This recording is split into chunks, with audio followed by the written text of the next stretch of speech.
Good morning. It's my pleasure for us, and when I speak of us, I speak of the Trinidad and Tobago Unified Teachers Association Tobago District, of which I am the chairman, to welcome you to one of our 85th Tobago Teachers Get-Together events, the Professional Development Program.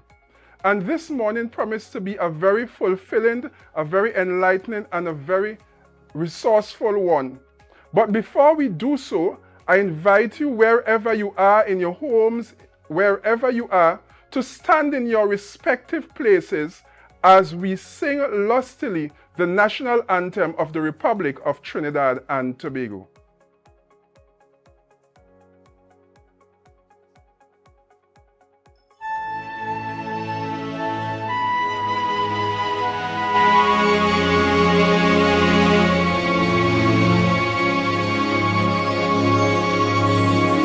Forged from the love of liberty, in the fires of hope and prayer, with boundless faith in our destiny, we solemnly declare, side by side we stand, islands of the blue Caribbean Sea. This our native land, we pledge our lives to thee.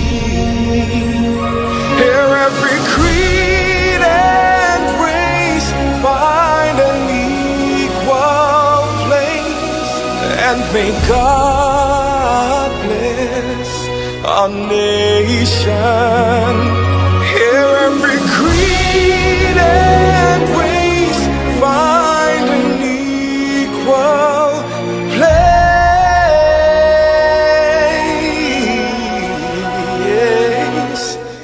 and may God bless our nation.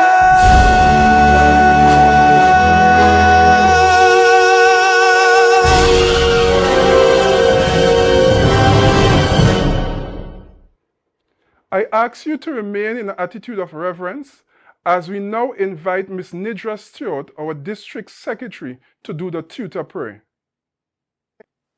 Let us pray.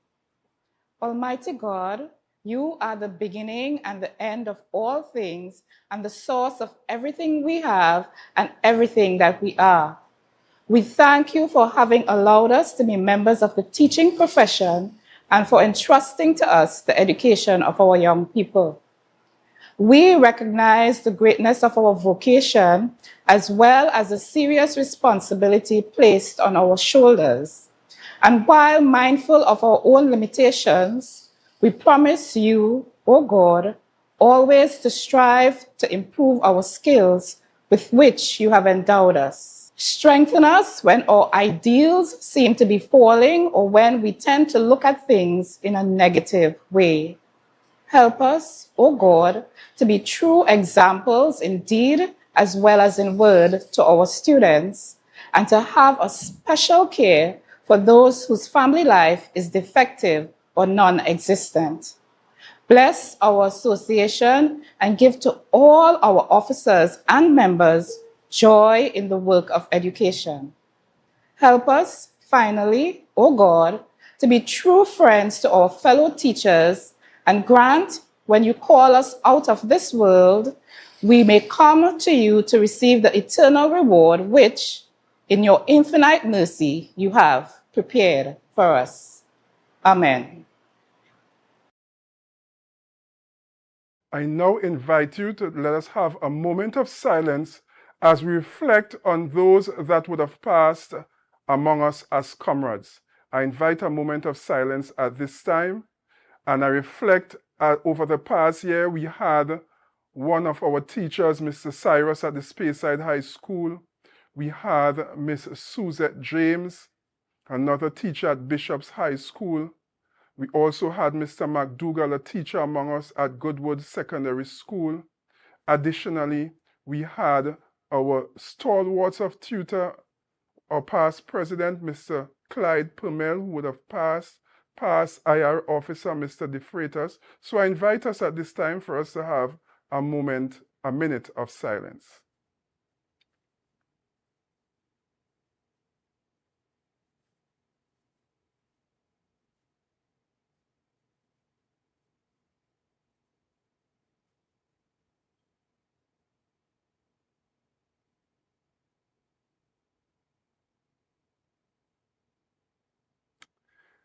Thank you. The Tobago officer, Mr. Braden Roberts. School Supervisor 3, Miss Sherrianne Rollox Hackett. Feature Speaker, Mr. Johanse Ayodike. All other distinguished ladies and gentlemen, those viewing this morning, a pleasant good morning. Elevating excellence, dynamic tools for tackling student behavior and mental health while enhancing professional developments. While enhancing professional resilience, my apologies. We as teachers are quite too experienced with the challenges that we face presently with students' behavior. When we look on the media, in the various media spaces, we see constantly where students are displaying behaviors that are unbecoming. So much so that as an association we understand and we feel the frustration of the teachers in this space, constantly complaining. And it is not for lack of trying, parent conferences, inviting individuals into the school who have the necessary skill set to come and talk to the students. You as a teacher constantly speaking to the students, engaging in disciplinary measures to see if any reform is going to take place. And teachers are feeling all in all, despite their efforts, no changes are taking place. And we are cognizant that these activities and the behavior of the students are bringing a level of discomfort to our teachers. Some teachers are feeling hopeless.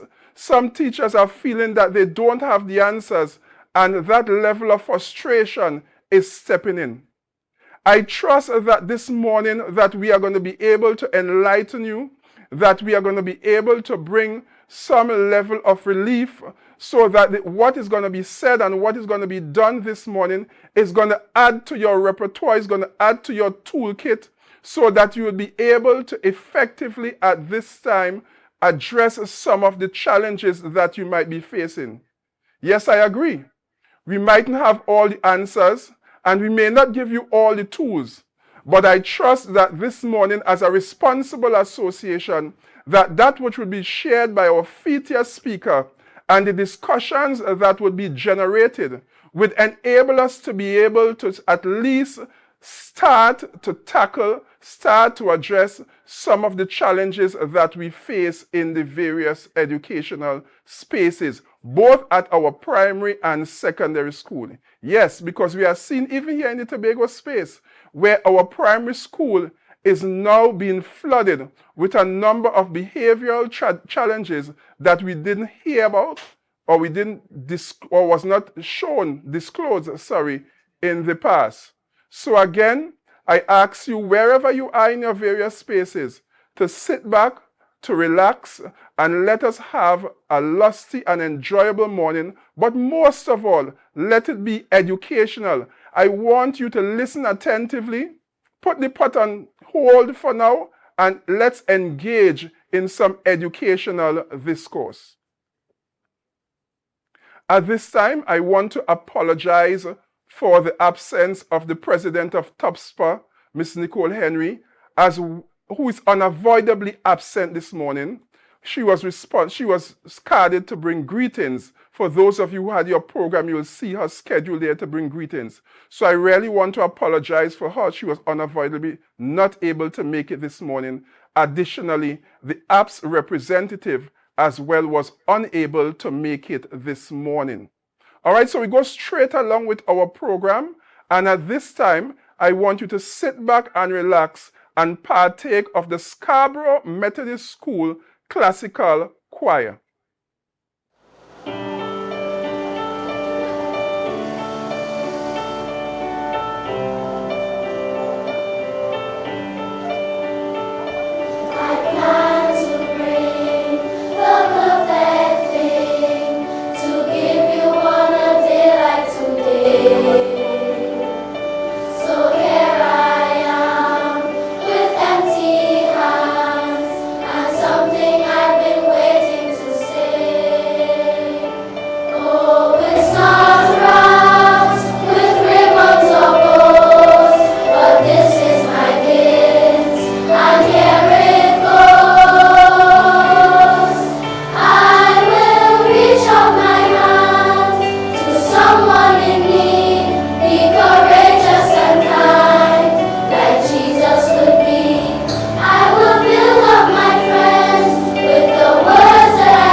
We understand the importance of partnership, and we understand the role that the Division of Education, Research and Technology plays in ensuring that the education system in Tobago is well-run and well-oiled.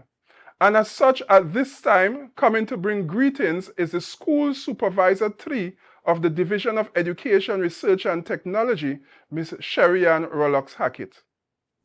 President of Tutor, Mr. Martin Lumpkin. Feature Speaker, Mr. Johanse Ayodiki.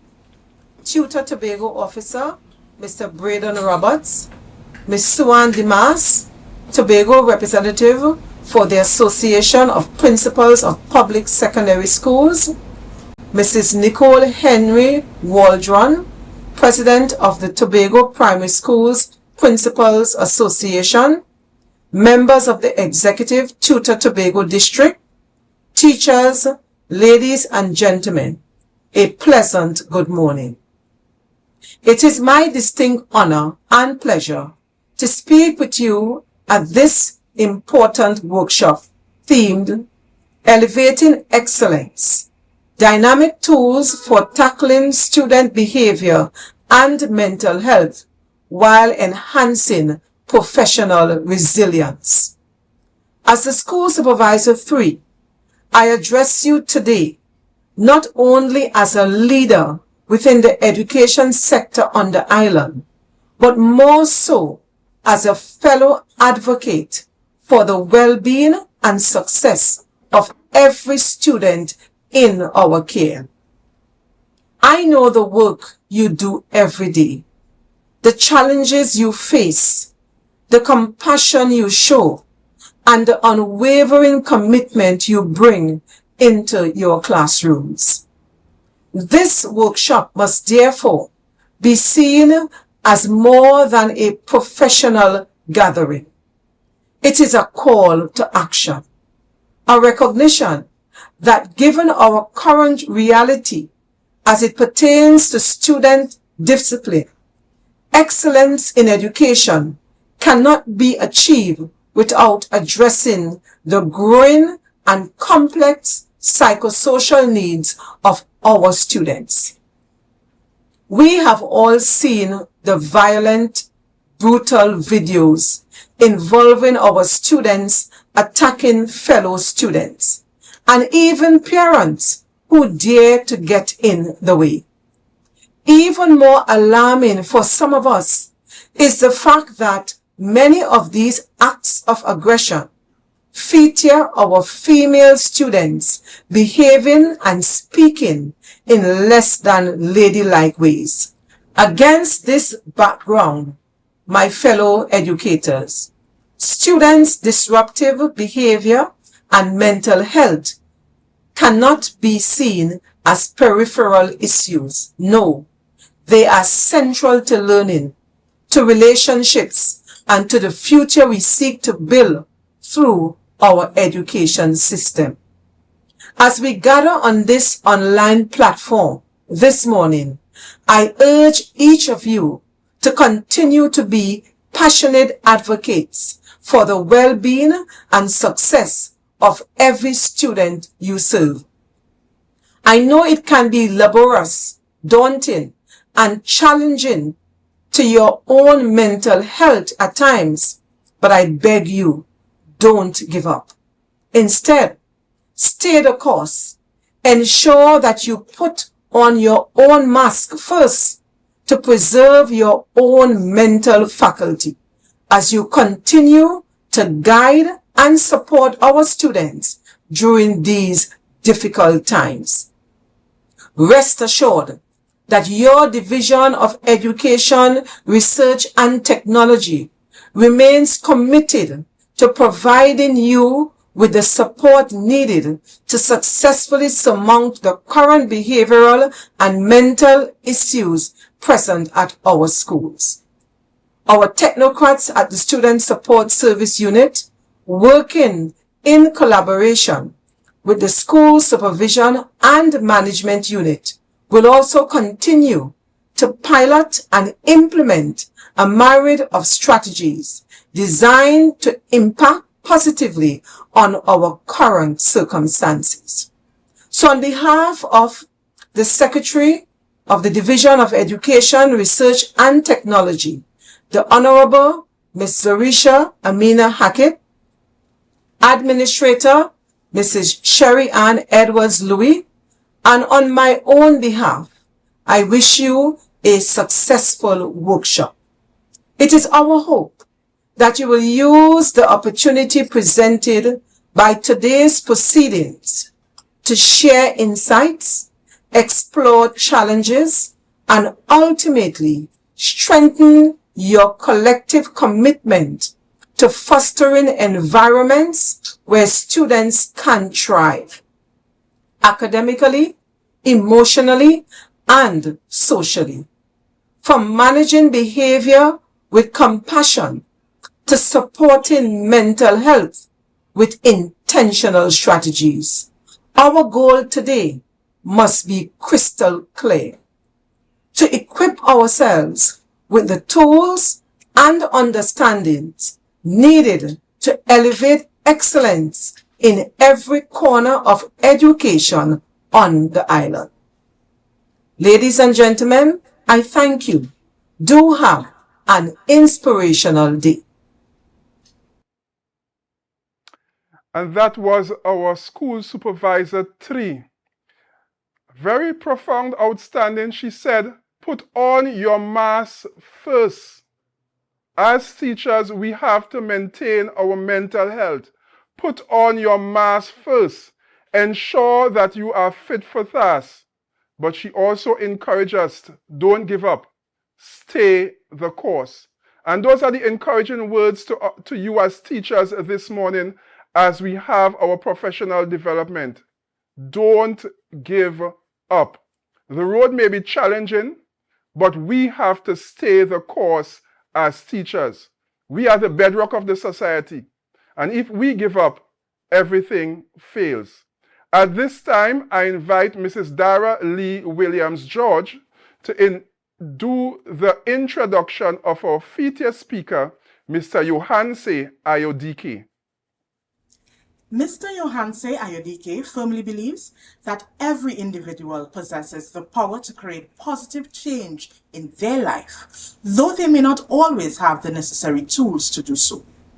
One key method of unlocking this potential lies in understanding human behavior. Driven by this conviction, Mr. Ayodike pursued his education in psychology in Baltimore, Maryland, USA, where he earned qualifications and gained valuable experience with the Maryland Board of Counselors and Therapists working within the Baltimore healthcare system. In 2011, Mr. Ayodike returned to Trinidad and Tobago, continuing his journey of knowledge and growth in the field of behavior change. His extensive experience spans the private, governmental, and non-profit sectors, working with clients of all ages in areas such as stress-related challenges, youth education, addiction counseling, trauma, victim support, family dynamics, mental toughness for athletes, employee assistance programs, and motivational and performance coaching. As the owner of IODK Consultancy, he has been a co-host and guest on various radio programs and is currently featured weekly on CNC3's morning television show and the Manhood podcast. Ladies and gentlemen, it is with great honor that I welcome Mr. Yohanse Ayodike as our esteemed guest speaker. His expertise and insights promise to enrich this occasion and further elevate our noble profession.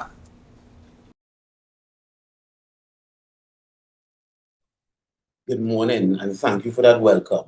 Is everyone hearing me clearly? Just want to make sure, just somebody indicate. Also, speaking to Mr.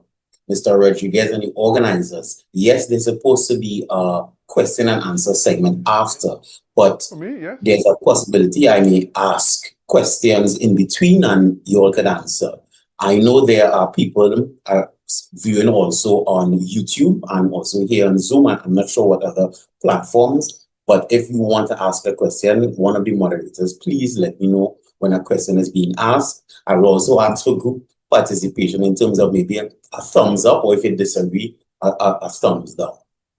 Okay, so again, my name is Yohanse Ayodike and all protocols observed.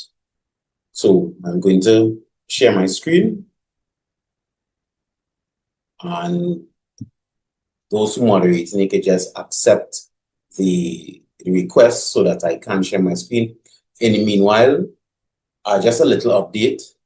I am a behavior change consultant. Now, my qualifications are both in psychology and counseling. And what I do in terms of my practice is really troubleshoot any areas to help improve behavior. So human behavior and human dynamics is something that we can't necessarily control all the time. And we are dynamic creatures so that things always changing. Just 1 second, they are helping me share the screen.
All right, so as we sort out the technical difficulties, I just want to remind you of some of our 85th Tobago Teachers Get Together functions, activities I should say.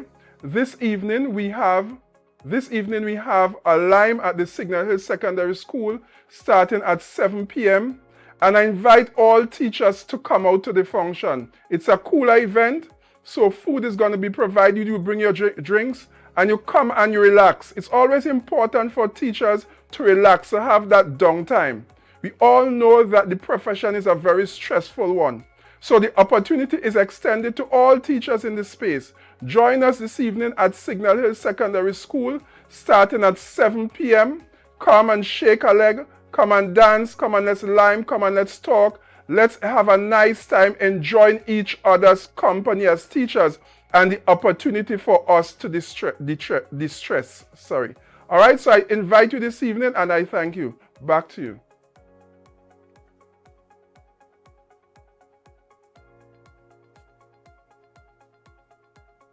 Hello, am I back? Everyone hearing me clearly? Just with a thumbs up. Right, perfect. Okay, so what I was saying is, in my profession, I'm a behavior change consultant. Now, I don't know if anybody's perfect, and I don't know any perfect people. So all of us at least have one behavior that we want to change. So it's not only about people with problems, but also if you're a 9 out of 10 and you want to be a 9.5 out of 10, I and my organization will help you move forward in that sense. So even as teachers, I don't know any perfect teachers. Teachers are, as the MC said, he said teachers are the bedrock of society, and I agree with that. But as teachers, you all are also human. And like as human beings, we are not perfect. So all of us at least have one behavior, one thing we want to change. And at IODK Consultants, that's what we do. We help troubleshoot because there may not be any perfect solution, which was also said at the beginning, but we keep trying different things to see what works. And in this day and age where education is advanced, people are changing, is a different generation we're dealing with. It means that we should not be using the same methods we used 5, 10, 15 years ago. Is now troubleshooting to figure out what is best. And because it's humans we deal with, because we are humans who executing the work, and also because the humans we're dealing with, sometimes it can be a one size fits all. So I'm hoping this evening that everyone have an open mind in terms of finding the way, because I think, and you all could agree or disagree, at this stage of educational development, I'm not even sure if we have a handbook. I think we write in the handbook at the same time while executing the services. So I'm sharing my screen here.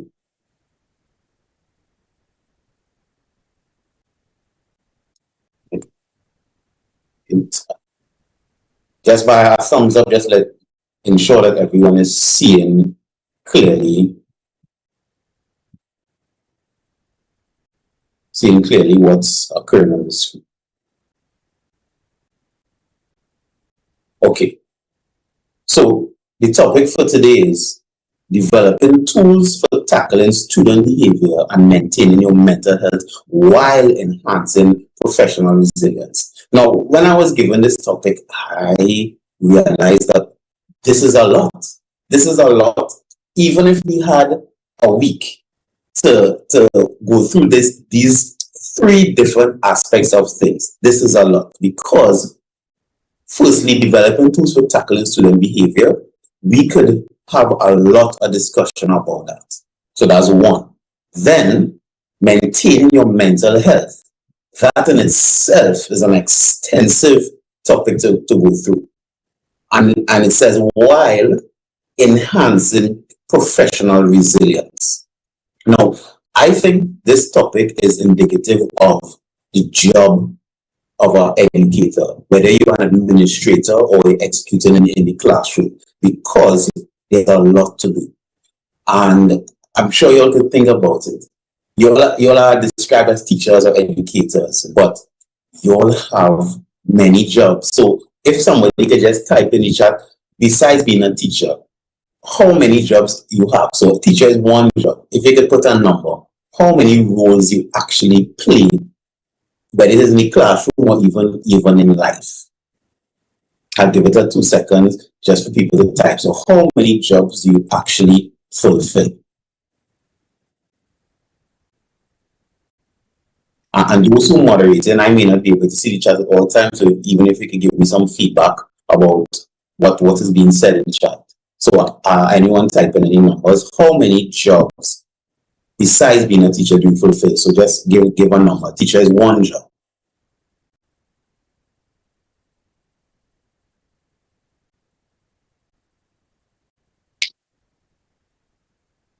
Now, what I would ask, and as I see someone in the chat, parent. So besides being a teacher, you're a parent, counselor, correct. And anyone else? Now, as a friend, so as a parent, so you have no handbook for being a teacher, you have no handbook for being a parent, being a counselor. Did you go to school to be a counselor? No. So you have a job that you didn't even go to school for. Nurse, doctor. So many jobs that some of these jobs take 4 years to become a professional in. But as teachers, you all are executing all of these jobs. So it's almost 20-something years of experience and schooling and academics needed to become qualified in these that teachers have to execute. And sometimes they may not want to execute. Sometimes they didn't even plan to execute it. But this is part of the job. And I'm glad you're putting it there, because for each person to really contemplate what it means to be a teacher. Now, I'm sure what it meant to be a teacher 5 years ago is way different from what it is now. And I will mention this is that after the lockdown and the pandemic, things changed. Agree or disagree in the chat again, let's say agree or disagree. After the pandemic, things changed fundamentally in the education system, or in the execution of education. Now, we don't have a handbook for this either. We don't have research to go and reference based on what's going on. So all of us making it up on the fly.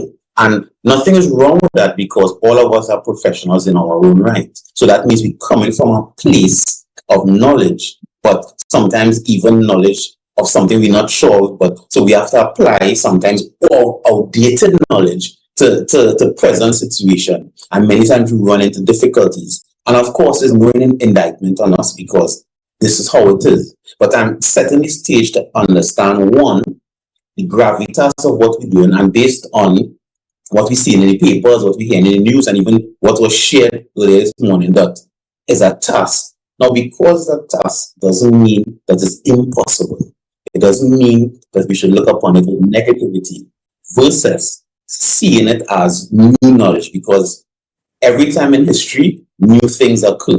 And when we face it, and depending on how we face it, is how well the other generations and how well we will be able to overcome and be able to thrive in the environment. So I'm going to ask another question. These 3 things: tackling student behavior. So developing tools for tackling student behavior. 1, maintaining your mental health. 2, enhancing professional resilience. Which one comes first? So I'm asking again. Developing tools for tackling student behavior, that's one thing. Maintaining your mental health, what is a second thing, and enhancing professional resilience, that's a third thing. Which one you think comes first? Anybody in the chat could respond. Which one of these come first?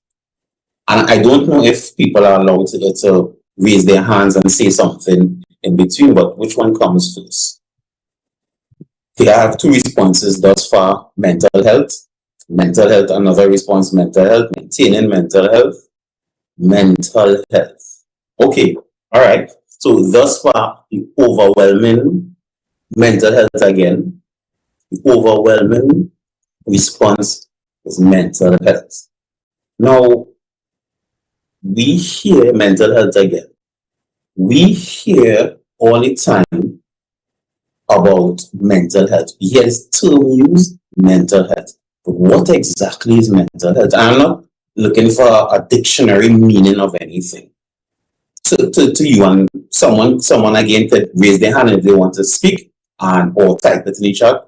To you, what is mental health? What is mental health to you? Yes, we could Google it. Yes, we could look in the dictionary. But on a personal level, since so many people say, what is mental health? What is mental health to you? And it's important that I'm asking, because sometimes we take it for granted that it's obvious what things are, or everybody is on the same page, but everybody may not be on the same page. So even being able to articulate what is mental health to you, it is important. So one person said, without mental health, there is no health. True. Anyone else have an answer before I go on to the next slide? Mental wellness, being able to cope in a healthy way with issues that plague the mind. So being able to cope healthily with issues that plague the mind. And as somebody is going to respond, go ahead.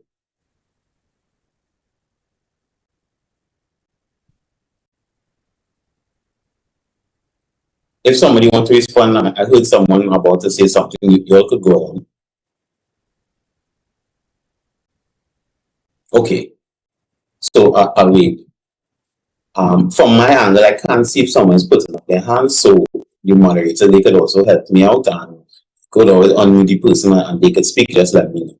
So being able to cope in a healthy with issues that plague you. So as a teacher, as a counselor, as a financer, as all the different roles, meaning that it's not even one issue that will plague your mind, it's so many issues that will quote unquote plague your mind. So being able to cope with it. One person says, I think it's being able to handle life and all its challenges successfully. So really good answers as I move forward. So mental health is the quality of your thoughts, feelings, and behavior in response to your environment. So again, mental health, a simplified definition, is the quality of your thoughts, feelings, and behavior in response to your environment. So whether it is you're analyzing yourself as an individual, as a teacher, as a counselor, all the rules, what are the quality of your thoughts? And even if you're evaluating those around you, whether it is the student, administration, the quality of the thoughts, feelings, and behavior in response to your environment. Now, your environment could be people, it could be a physical environment, it could be what you're listening to on a regular basis, what you're exposing yourself to on a regular basis, and now depends on how you respond to it. So your thoughts, your feelings, and your behavior. Now, human behavior is thought into feeling into action. So what we think creates a feeling, that feeling fuels our action. Now, many times we can manage these things, and depending on the situation, we have different levels of management. So I'm going to ask another question. Out of these three things, thought, feeling, action, or thought, feeling, and behavior, which one we have the most control over?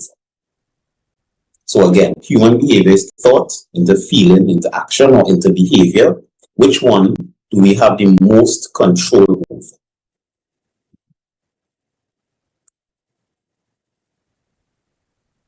Okay, one person say action. Anyone else could speak or in the chat.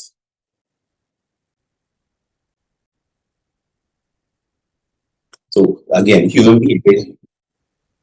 Pardon, say that again. Action, okay, action or behavior. All right.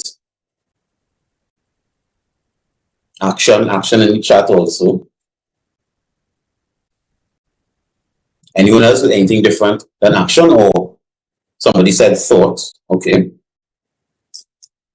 Thoughts again. Now, this is an important question because this encompasses, especially to how we equip ourselves to manage our entire behavior. Now, I'll give it about 10 more seconds. Anybody else? Which one we have the most control over? Thought, feelings, or actions?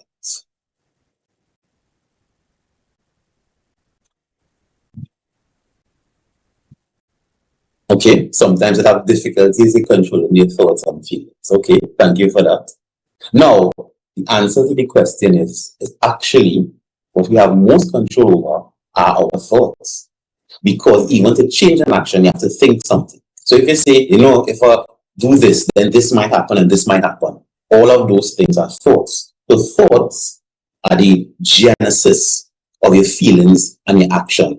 Our feelings sometimes could be intense, so sometimes we feel we have no control over it. But what we think creates everything else. Let me give you an example.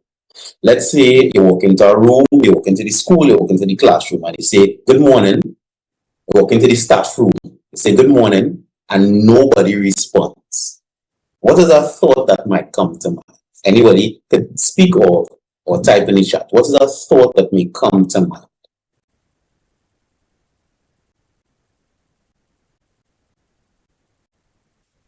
And many people will have different thoughts. So you walk into the staff room, the classroom. What is a thought? Okay, maybe they didn't hear you, right? People are preoccupied. Yes, that is a reflection of you. Now, based on your thought will direct your feelings, because maybe they didn't hear me, so you feel a little calm, so maybe you say it again. Maybe everyone is having a bad day, right? So then now you're feeling maybe compassion. Some people say, well, them people have no manners, so your thought could be anger or not. A thought could create a feeling of anger or annoyance. So again, now sometimes we don't have the information. We don't know why the people didn't respond, or the children or whoever it is. We don't know, but we have the power to be able to create that thought. Therefore, that will create the feeling. Therefore, will create the behavior. So it's up to us to decide how we perceive it. Now, I'm setting this tone because a lot of our mental health, we actually have control over it. Now, it is interesting because generally in Tobago and even the Caribbean I see on a whole, we are not taught this. We are taught that we are responsible for other people's feelings. So you see how we have me feeling? It's because of she. I just act XYZ. I'm not doing this because of of somebody. And even our parents sometimes tell us, well, look what you make me do. You're embarrassing me, you're doing all these things. So we are taught that we could control other people's feelings and other people have control over how we feel. But to be honest, that is erroneous. Because we really choose. So it's how we perceive a situation and the thought that we decide to have creates that feeling, which is energy, and it fuels an action. So I want everybody to take this in, because we are not victims. Many times we act like victims and say we are victims, and this is what these things have me. These things have me a certain way. Yes, all of us have different life circumstances. Yes, all of us experience different levels of difficulty. But we always have a choice. We always have a choice, even if a gun is pointed to your head, you still have a choice. And I'm putting that power into our hands because we decide. Even though sometimes we can't change something immediately, we can't change our circumstances immediately, but it's still up to us how we perceive it. And as I'm going on, people could type their comments and etc. in the chat, or you could put up your hand. So, the importance of having of your mental health. Now, just like physical health, mental health also is based on percentages and degrees. So let me give an example. If you sneeze today, does it mean that you're unhealthy or you're sick? No. It can just mean something, your body is processing something, your immune system is processing something. So at that moment, you may be 95% healthy. Let's just say you have a knee injury. It's not your whole body injured. So your knee injury, you may be 80% healthy, except for the knee. So there are degrees to health, just like in mental health. Because some days, no matter what comes at you, you can handle it. But then there are some days, as soon as something occurs, you fly off the handle, or you react in a certain way. By show of hands, or you could say yes or no in the chat. Has this ever happened to you? Let me explain. You ever do something and then you reflect, you don't know why you do it. You think back and say, well, I wonder why I do that, boy. Why I was really thinking, I'm not even sure why I do X, Y, Z. Has anyone ever experienced this? So you can respond or put a message in the chat. So you did something and afterwards reflect, why I really do that, boy? And he was even unsure of the reason why I behaved in a certain manner.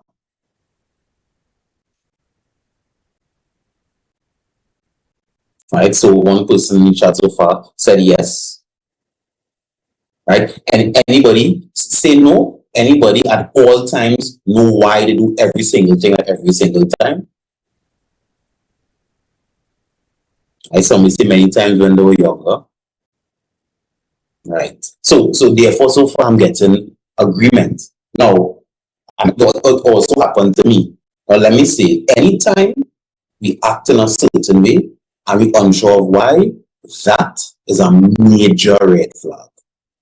That is a major sign that we have to take some time to tend to our mental health, because we are supposed to be aware of why we do something. Now, notice, I'm not judging what you're doing. So even if you do something that ruffle fellas a little bit out of the box, that might annoy one or two people, that's fine. But at least you know why you do it. And I would say it's even more important that we understand why we do something, especially when we're dealing with other human beings, especially when we have the power to impact the future generations. We're supposed to know why we do something. Again, even if it's a mistake, even if it's reprimanded, even if you purposefully break the rules, at least you should understand why you're doing it.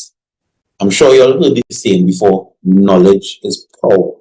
So therefore, if you don't know why you're doing something, then you have no power to manage or control it. And therefore, your mental health is at risk. Now, when I say mental health, sometimes people get some anxiety, get a little frightened, because mental health doesn't necessarily mean that you have a mental illness. So if today you're irritable and you get more angry than usual, doesn't mean you have a mental illness. And let me tell you why I'm saying that, because in this day and age, everybody wants to diagnose everybody else with something else. Everybody wants to diagnose themselves with something else. So it's important to understand, to be diagnosed or categorized as having a mental illness, it has to occur consistently over a period of time. So let me give an example, like let's say depression. The symptoms of depression has to occur consistently and even in some cases every day for a minimum of 2 weeks. So if 2-3 days, let's say you're crying or you have very low motivation, that is not enough to say, I am depressed.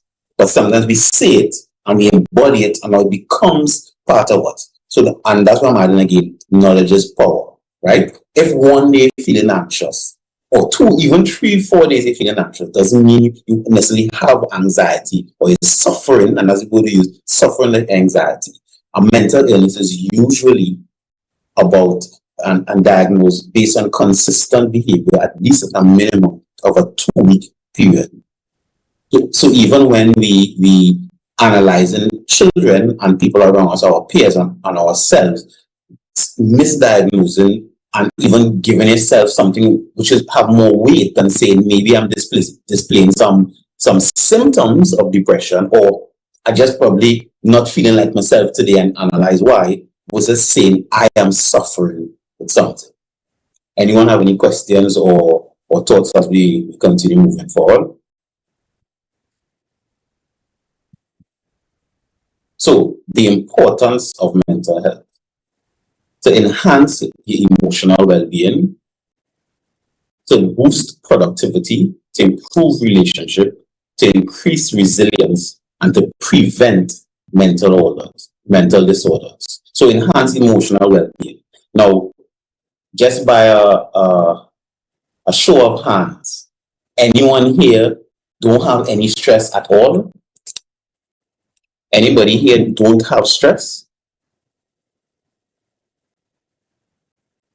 They could respond or put the answer in the chat. Anybody here have zero stress? Now for this one, I definitely didn't expect anybody to put up their hand. And if you have no stress, please let me know and let us know exactly what is the formula that you're using to have this no stress environment. Because stress is part of all of our lives, and stress have varying degrees. All right, so I have one person saying no. If you can, and if you open it, you can unmute and just tell us why you have no stress. How come you manage to have no stress in your life? And that is Miss Joan.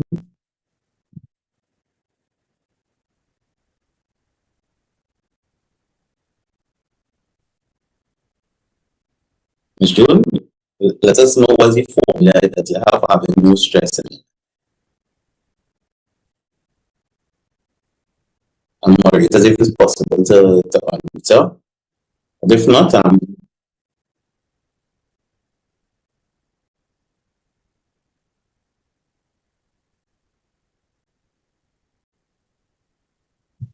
the question was that if there's anybody who have no stress in their life.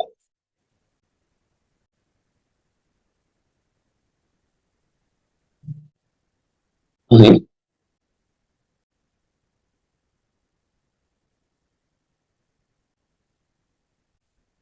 Okay. What were you responding to, Joan? Okay. Okay. All right. Thanks. Different degrees. Yes, and thank you very much for clarifying and responding. Somebody else says stress, but understanding that is there for you to find ways, and there's ways to find ways to manage it.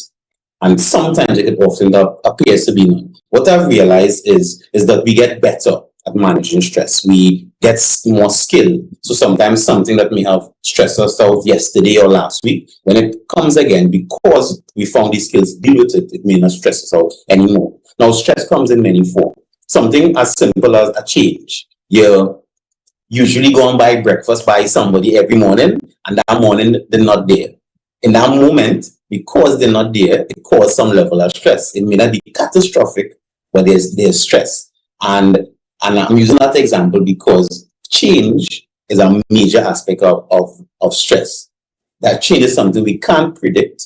And as the education system is moving forward and changing, I'm sure, and you all can tell me if anybody even predicts that this is what we'll be dealing with in schools. This is what the education system will become. We couldn't predict that. So that's a major level of change and stress that is on us. And I'm highlighting it because understanding the environment that you're in and what you're going through daily is important. So your mental health, boosting your emotional well-being, boost productivity. So if you are not able to manage your emotions well, if you're not able to control those thoughts, as we said before, into feelings, into behavior, it will reduce your level of productivity, and the more we could be able to manage it, it will increase our level of productivity. So if you notice you're becoming unproductive, if you notice your staff being unproductive, school becoming unproductive, department being unproductive, someone would like to say something? Okay. If you notice your levels of unproductivity, even the levels of the children on productivity may be reducing, it's time to take stock of what is really going on with my mental health. Do I have the adequate solutions or tools to deal with my everyday stressors, improve relationships? Of course, if people feeling mentally healthy, the communication will be better. For example, all of us may have conflict. Conflict is a part of life, but based on how well you're dealing with the other stressors in life, it's how well you're able to resolve those conflicts. Increase resilience. Now, this is important because this is also in the topic. Resilience. Resilience is the ability you have to deal with challenges and change. We know, and I'm sure we know, we heard the quote, change is the only constant. But yet, we want everything to remain the same. Yet we want to be able to predict what happens every Monday, Tuesday, etc. We want to predict what happens every term. So the September term, this happens. Before Easter, this happens. Before the July, August, we want to predict. We want to predict also, well, every time I do this lesson plan, I normally get this result. But things change. Every time I do these kind of programs, I get this result from the teachers, the staff, or the students. But things change all the time because you could use a lesson plan and have success on a Monday and use the same thing next Monday and something different. So to be able to deal with those changes, and the more you can deal with it in a healthy manner, is the higher level of resistance. And we talked before about preventing mental disorders. Now, again, it has to be something that occurs over a long period of time, right? But if we take care of it and nip it in the bud from early, and we have the tools, and it don't have to be perfect either, because you must have some days you feel a little sad, you feel a down, you feel a little anxiety, you feel important, would not like yourself. That's part of it. But if we don't address it, it can become something serious. So, I'm putting out this statement here, and I want you all to type or respond. Is this true or false? So the statement is, teachers are just superheroes in disguise. True or false?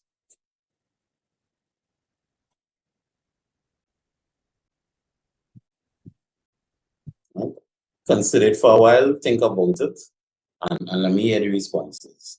Teachers are just superheroes, and I'm adding administrators, education administrators, etc. All of those connected to the education department are just superheroes in disguise. True or false? Okay, I'm getting some responses. True so far. I'll give it about 10 more seconds for people to respond. Teachers or educators are superheroes in disguise. True or false?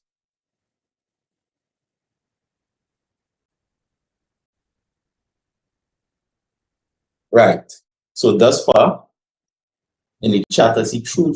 Somebody says we are, but humans first. Okay. All right. Now, to that last statement, well, first in the statement, teachers and educators are just superheroes in disguise. And somebody says, rather, vulnerable humans disguised as superheroes. Okay. All right. And my response to that is, it's false. False. Teachers are not superheroes in disguise. Educators are not superheroes in disguise. Because superhero implies above or more than human. And none of us above or more than human. All of us are human. And sometimes somebody want to respond? Okay. Now, sometimes we dehumanize ourselves, or rather put ourselves above human based on a title. And when I say put above, it's not necessarily an ego thing, but we look at the title teacher, and then we expect all these things from a teacher. Whether you expect it from yourself, expect it from teachers, there are all these things. And sometimes it can mean they could do no wrong. Or sometimes they're supposed to handle more things than the average person supposed to handle because as a teacher. So as a teacher, you're supposed to X, Y, Z. Even as a mother or father, you're supposed to X, Y, Z. As a school supervisor, you're supposed to X, Y, Z. Yes, each role may have certain duties attached to it or certain parameters, but the person that is executing these duties is human. And I want you all to remember that. You're human. So superheroes sometimes don't need to eat. Superheroes could fly. Superheroes could handle things that the average person can't. And yes, all of us may have different strengths and weaknesses, different skills, but everything still have a limit. So I'm saying that teachers are not superheroes. Teachers are humans. And it's not just a human like it's something low, right? So being a human is part of it. I have a comment here. I'll read it just now. So superheroes is part of it. So I'll read this. My concern is that females constitute the majority of the teaching population, and based on my personal experience, menopause and other reproductive problems, very stressful period in a woman's life. Okay, and based on conversation with other teachers, we are battling a multiplicity of mental and physical issues. I agree, and how these statistics correct is that there's more women than men. That what you're saying, And whether it is you're male or female, there are male issues, there are female issues, and then even outside of that, there are human issues that all of us dealing with. Earlier this week, I was asked to do a presentation on, for teachers also, separating personal from private life. And the overarching response is what you can't separate personal from private. Even though sometimes they say you want to switch it off. The fact that sometimes you have to switch it off means that the thought came up. And that this thing, this human body is what we execute to do personal and private things. So it's sometimes very difficult, and based on the intensity of it, to separate. So whether you're going through issues specific to women, issues specific to men, issues specific to your life, health, etc., the point is that it's you going through it. And I'm consistently highlighting it, not to be used as a weakness, but to be used as an honest gauge of what's going on. Because earlier on, before I presented, it was said, put on the mask first, which means take care of yourself first. Because if you're not good for yourself, what you're really giving to the students? If you're not good for yourself, even as administrator, how are you helping out the teachers? How are you helping out the ministry? How are you helping out the departments if you're not good for yourself? But we delude ourselves, and I'm open to disagreement. We delude ourselves into thinking that we are more than human, and that sometimes we simply just need a rest. So moving on. Now, there's something called compassion fatigue. Anybody have any idea what this is? You could unmute and say if you have an idea or type in the chat. So I'll give about 10 seconds. There's something called compassion fatigue. And you don't have to look it up on the net. Based on the image, based on what you're speaking about, based on the words, tell me what you think compassion fatigue is. Okay.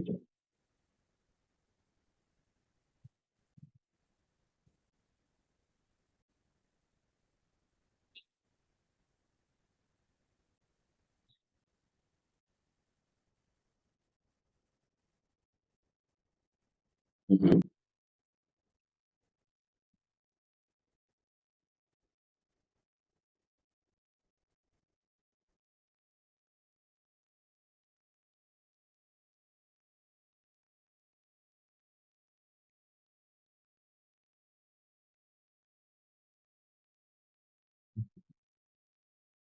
Fatigue, it relates to that.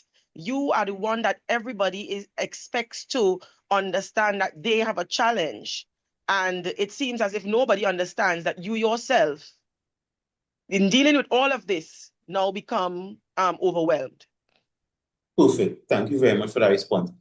Exactly. Listen, it's really good to have compassion. It's really good to be kind. It's really good to be generous.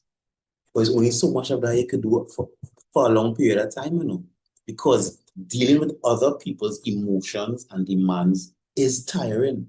And I'm saying it's okay to feel tired. After a while, I just not feeling to help nobody. No, I know plenty of people, and even myself earlier in my career, I used to feel guilty. I used to feel guilty sometimes.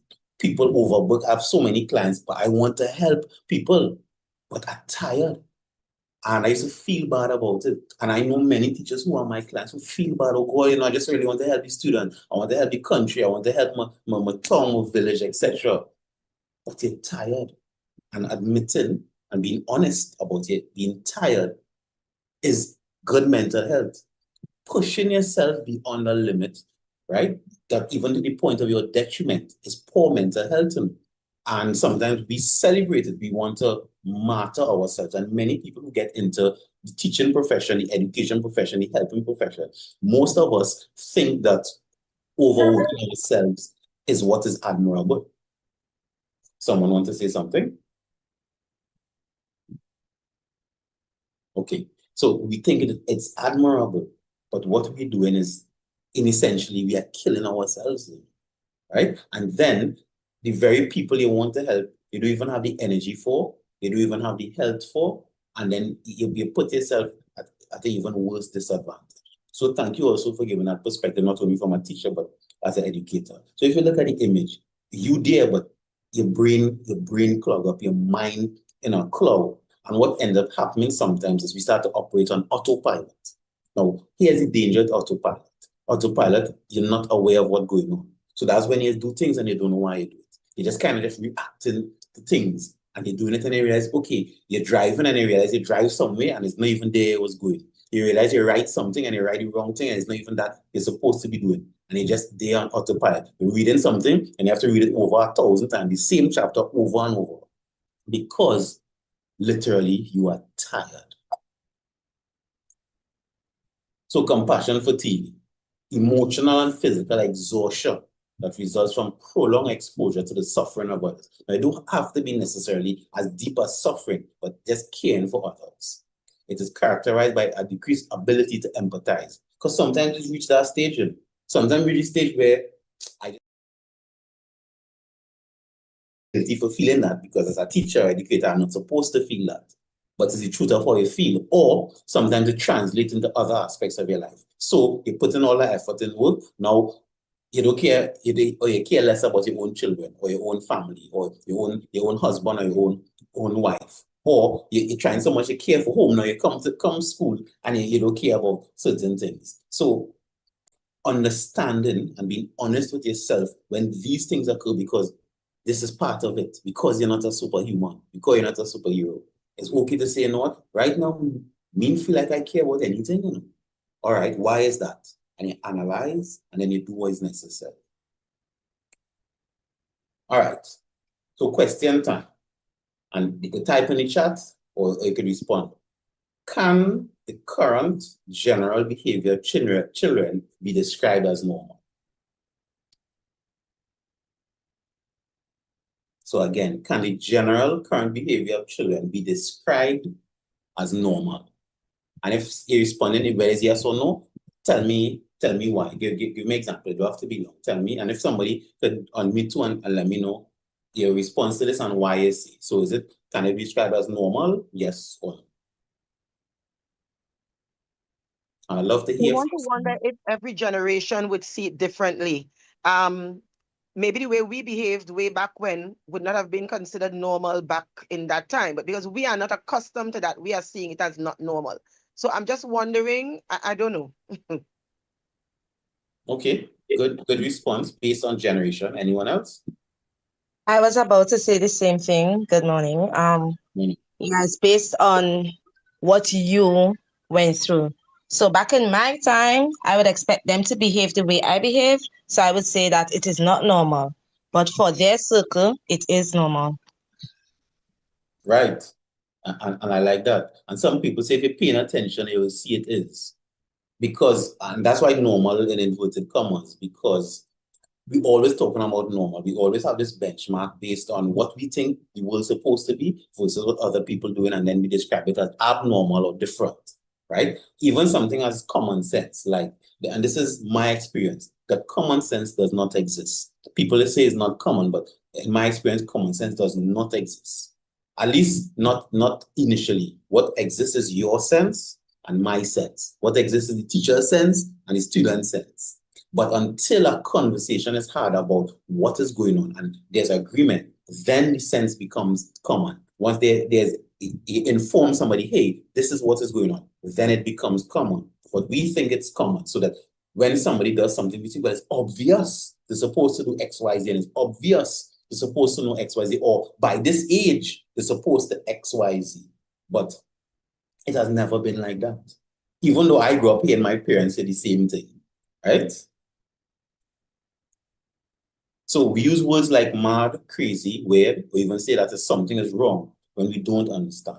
What I realize is we use those words because of lack of knowledge. And sometimes the lack of knowledge is not our fault. We don't know what's going on with everybody all the time in the mind.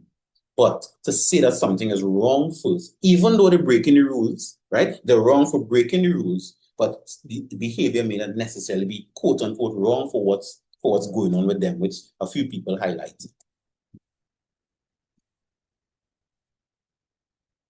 Right, so if we look at it like this, these behaviors can be described as normal reactions to abnormal situations. So let me say that again. These behaviors can be described as normal reactions to abnormal situations. So highlighting again, we base it on knowledge is power. We be able to understand so that when we leave here, we could be able to look at things differently, thought, feeling, action. So therefore, even put things into play. Now, again, it have no perfect solution, but understanding these things, we could be able to troubleshoot. And as I said before, even in my profession, I am a troubleshooter.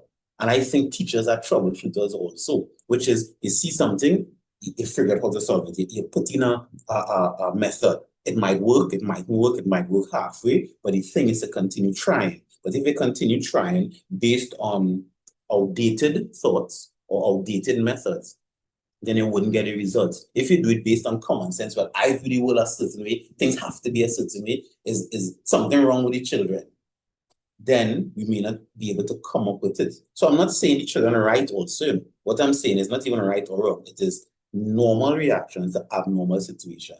And those who say they are counselors, right, therapists, all the other things besides a teacher, I'm sure you'll have encountered some abnormal situations. I am sure, based on even how you grew up, I never hear children going through these things. I didn't know children used to have to go through these things. And even if you knew, some of it still is abnormal situations. So I'm saying remember this and even give yourself some grace, because the children don't know how to deal with it, the parents don't know how to deal with it, and the teachers are expected to know how to deal with everything.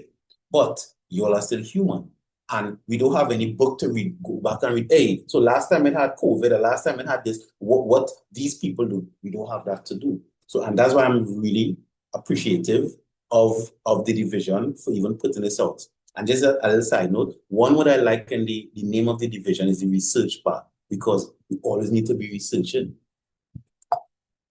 So moving forward, ask why. There's always a reason for someone's behavior. Always a reason. Now, you don't have to like the reason, but it's always a reason. And sometimes we say this, well, he or she goes on so for no reason. That's not the truth. That's not the truth. There's always a reason. So we always ask why, and asking don't always have to be words saying they are actually asking. Sometimes it could be observation, right? Somebody said that earlier on, that the normal if you're paying attention, right? So sometimes is to observe what we see now in the trends of children, and the Mrs. Rollocks spoke about it earlier on. She said even with girls, so now you're seeing different behaviors in girls, and I'm sure you're seeing different behaviors in boys too, because at least in my observation, sometimes the role now reversing, have more girls fighting than boys fighting now. So there's a reason for it. And the reason in Trinidad might be a different reason in Tobago. The reason in Goodwood might be a different reason in Scarborough. The reason in Port of Spain might be a different reason in San Fernando. So it's really to be able to ask and observe for why. Now, this might seem like plenty work, but the truth is what we're doing thus far and running the old methods is not working. So maybe our generation is the people who now have to rewrite the book for the other generation to be able to understand, and that's just part of it. So moving on, and anybody have any comments or concerns as far? I think most of it, not all behavior is intentional. Anger, sadness, jealousy, a point to prove contentment. So I think most of it, if not all behavior, is intentional. Yes, to a point, but what we said before, sometimes people do things and they're not even sure why they're doing it. So that goes for the children also. So if their mental health is not in a good place, sometimes they could be doing things and they're not sure why. It could just be triggers or reactions to what they see and what happened. But we'll get to that, and that's a good point. So look at this image here. Somebody could unmute and tell me what you're getting from this image. What you're seeing here, or somebody could type in the chat also. What are your thoughts on this image?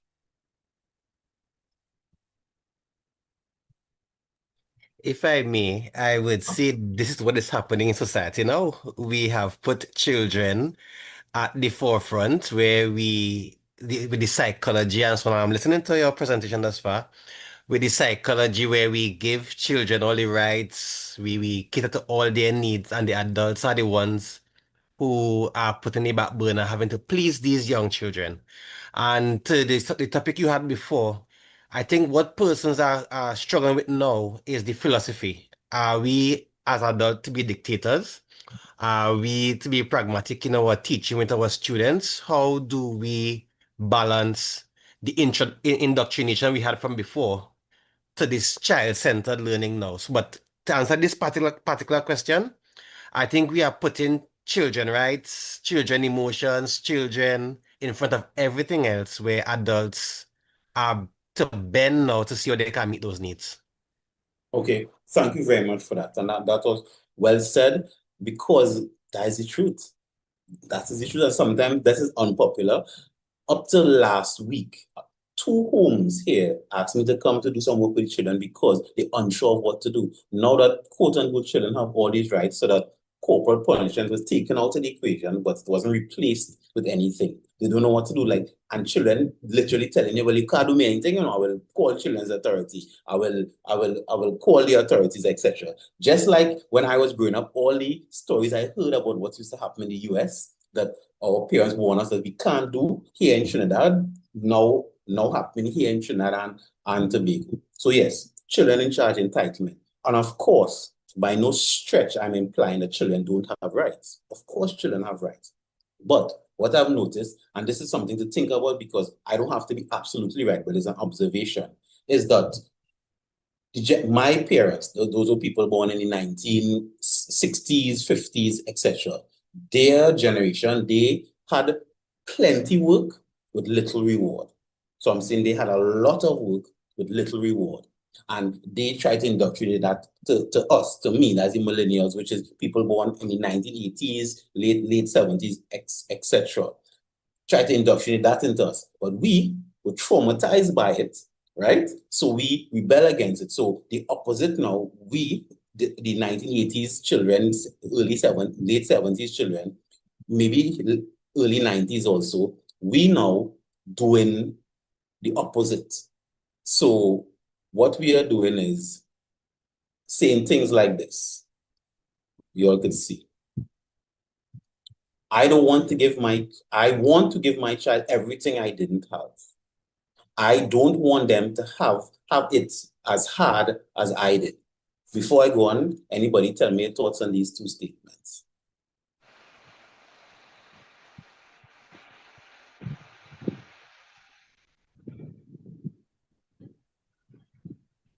Yeah, yes, go ahead. Somebody unmute their mic. So what we're doing now is I want to give my child or children everything I didn't have, and also I don't want them to have it as hard as I did.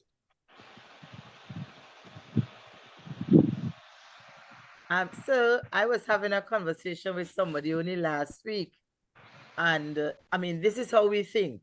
This is how all of us, think. We would want to provide for our children because we had it hard and we don't want them to go through what we went through. But the conversation went along the way where you're saying that is why the children, they do not really appreciate some of the things, and they don't cherish it. They don't respect, the hard work that we did to achieve. So they just go through life just easy and not coming up with any kind of difficulty. So they're not able to react to a lot of things in a positive way and to appreciate and care and for things when they get it, like what we are doing, how we are giving them it now. So while we think it is good that, we pamper them and we give them and we don't let them, we were able to buy chicken and chips maybe once a month, and now it's every day, and we feel it's good, So I feel you. I get it. Perfect. Anybody else want to say anything before I go on? I see Mr. Scotland might moving, but we're not getting any sounds. I think he's trying to speak, but in the meantime, there is a quote that says that tough times create strong men and strong men create easy times and easy times create weak men. I think we are in that phase of the easy time created weak men, because we have so many psychologists now trying to explain the emotions of the children and so on, where this particular thought is what is actually making things tough for us, where children are so entitled, they vex with their parents for not giving them stuff instead of having to work for it. So this is a very real, these are two very real comments that we are paying for. Correct. And I want to say, who it is hard am entitled? Who it is we, you know, is we did that. Now, of course, I'm not speaking to every single person, and I myself, had to take responsibility for that, because even though children have their own mind, your brain is like a muscle. Whatever you train it to do, that's what it does. And a child's development, their frontal cortex, right? Your frontal cortex is what we use to make decisions. However, you train that, and that's the view of the world the child will have. So if a child grows up knowing that I gain everything anyway with minimal effort, that is how they will view the world. So we can't really be too vexed at them now for that, you know, because that is how, for the most part, we train them. So, but this is not me putting fault or putting blame on my generation, on our generation, versus helping to understand that if it could be trained one way, it could be trained another way. But because a lot of years already it happened, retraining it will take some steps. But I'm putting it out there like that because, as I said before, the generation before me, my parents, my grandparents, they had a lot of work with little reward, which is slavery. And I'm using that term loosely. And now the children now have plenty reward with little work, which is being a tyrant. So we move from slavery, quote unquote, to now being tyrants. And I'm putting it that way for you to understand too what is going on, because why should a child go to school and study when I gain everything already? In relation, in versus to how our parents was, well, if I want something, I know I have to work hard. The reality was I have to work hard for it. But the child now, we explain, well, you know, education is a good thing and all them kind of things. That makes no sense to most children, you know, because I already gain everything. So why should I even go to school? And I'm putting it as practical as that for you to understand the general sentiments of how a lot of children's brains were trained. So moving on. So I put another picture here just to keep it balanced, because we had a picture of the boy before, and it's the same thing with our girls. We're treating both the boys and the girls the same way. All right, so this here is to help understand why it is happening the way it is happening. So cycle of instant gratification, which is they get something without putting much effort into it. And that is not only based on how we train them, but also how the world evolved. I'm hearing somebody camera, audio on. Do you want to say something before I move on? Okay, all right. So it's not only how we train the children, but also how the world train. Because when I was growing up, if I want to find out something, I had no Google. I had to go and search in an encyclopedia, right? And sometimes searching an encyclopedia home, you had to even check to see if it's outdated or not. And if it's outdated, then you have to go find a set of encyclopedias that are up to date. Now, that process of doing that trained my brain to learn, okay, if I want to accomplish something, there are steps to it. When I was growing up, it only had at one time one TV station and then sometimes three. So my brain learned I could only watch one thing at a time. I can't switch to many different things. My brain was trained to be sit down and look at something versus what it is now. Now I'm highlighting this because, again, I'm not saying is the fault of the parents, the fault of the children of the 80s, is the fault of anything, versus understanding how children's brain were trained. So the urge, I want to do something, I get one time, I feel good, but I want to do something else. And if you notice down here in the bottom left, it says every time when you have to deal with a difficult task, I don't want to do it. I just want to do something else. So you notice now children, any little thing, it hard, miss, so it hard. I don't want to do that difficult. And then they jump to something else and something else. Now, I'm putting it this way because in my practice, and this is how I deal with things, I don't like to use diagnoses versus addressing behavior. So you would say children have ADHD, right? Which is the jumping from thing to thing. But if you look from the behavior, it's not a disease, you know, this is how their brain was trained.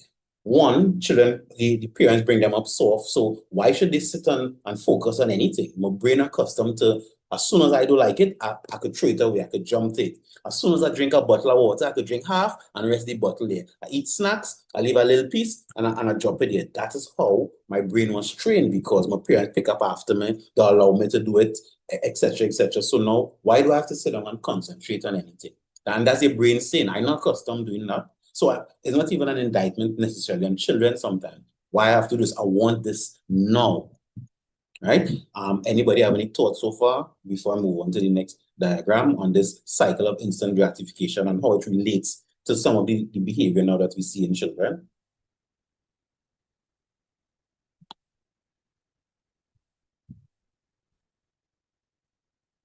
All right, so moving on, and just the administrators just kind of give me a indication for time. Right. So we highlight a lot of the issues, right? And I mean, because of time, as I said, we could go extensive into all of these things. This is something that I have seen positive results in, both working with families and in institutions. So intermittent reward and punishment-based conditioning. So most times we institute a punishment system. If a child don't do something, we punish them, right? Whether it is, well, Carly give Lick so much nowadays, where it is you take something, you ban something, you suspend them, you put them out of the class, you call the parents, etc. What I've seen work is formulate clear reward and punishment parameters based on the student's preference. So let me give you an example of what worked. Remember, this is for younger children. The children in the class like certain snacks, right? And because their brain right now is trained for instant gratification, the snacks was like the carrot and the stick. You give them the snacks, they will do things. Now, the first I got from parents and teachers is, why I need to do all of that to get the children to do the work? Why we need to give them extra things to get them to do the work?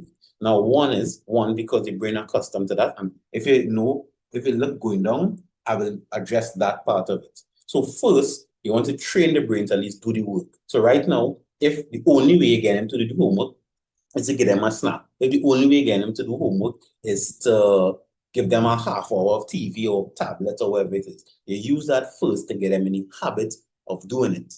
And you have to stay consistent with it. Second point, stay consistent in how it's executed. But third, 25% of the time, and you can decide what that means. It could be 1 week in a month, it could be 2 days of the week. 20% of the time, there's no reward will be given for the work that's required. But they let the students know. So, you know, out of the month, for the 3 weeks, every time you do XYZ, you get a sticker, you get something. But then 25% of the time, you let them know, okay, well, this week, there's no sticker, there's no whatever it is. For children, home, there's no whatever it is. And start using that. Now, of course, it's a system. So this is not something you're running for 1 month. This is something I've seen that took at least 2 to 3 months to start seeing some real results with. Now, I'm putting this out there because those who hear the administration could decide, one, how the system could work in their school or in their environment. Two, if it could even work, or even if it can take a different form. But I'm putting it out there to face reality of what's going on. Because when parents or teachers say, well, why I have to do X, Y, Z? That, you see that why I have to X, Y, Z? That sometimes could be the denial of reality. Right? Because, and this is also something that we Trinbagonians do. We like to get vexed with or quarrel with reality. And there's just a little digression to come back. So we tend to say things like, why the sun so hot? Or why it had to be raining now? Or why he like this? Or why she like this? The truth is, the sun is hot. So put on a hat, go back inside, put up an umbrella, go in the AC. That is acceptance. It's raining now. This person like this, even though you don't like them being like that, the truth is, which is acceptance. I accept them for what they're doing. Now, acceptance don't mean like it. So you don't have to like what you're accepting, but accepting means facing reality. I face the reality of this is how it is. So now that I face that reality, I am now deciding how I want to interact with reality. So I don't want to be around this person anymore. I'm going to use a different methodology, etc. But if we choose to quarrel with it and get vexed with it and use all our energy instead of accepting it and moving forward, this is where sometimes there's a roadblock. And this is sometimes where I see that causes a generational gap. Because if the older generation, whoever older, I am older now, right? So even younger, right? you have people younger than me. If I keep saying, well, when I was alive, or back in my day, or when I was, etc., it has to be this way. This is me not accepting what is reality. So bring back the old time days. I don't know if that's even possible. Versus, and we said this in COVID, we're creating a new normal. Right? So before I ask what is normal behavior, is really creating a new normal. And that new normal could look different in every school, in every system, in every country, but it's to be cognizant of it. So I'm moving forward. 25% of the time, no reward will be given. And in letting the students know or the child know. And then troubleshoot, you keep troubleshooting and you keep reworking it until the most effective system is established. So it's not to say, well, I finally find something and I just run in it. Because especially children growing all the time, so the preferences change. Things changing all the time. And again, this is change. This is how well we could adapt to change, how well we could mold ourselves to the change necessary to depend on our mental health. And then be open to the system changing periodically as students or children or things change. So let me run it over. This is the intermittent reward and punishment-based conditioning. Conditioning means how the conditions you create to shape a mind, to shape a person, to shape a culture or philosophy. Formulate clear reward and punishment parameters based on the student's preference. So you can't get somebody something they don't really want because you won't get a response. And sometimes that is also us not facing reality. So, and I've seen this in relationships too, not to be too much of a digression when I'm doing couples counseling. The person want ABC, which is 3 things, but we giving them C to Z, which is 23 things. But you're not giving the person what they want. And we say things like this. Look at all the things I'm giving you. Look how much things are doing for you. Look at this. But the person wanted A, B, and C. And that's not what they get it. So then why should they be grateful for something that they didn't ask for?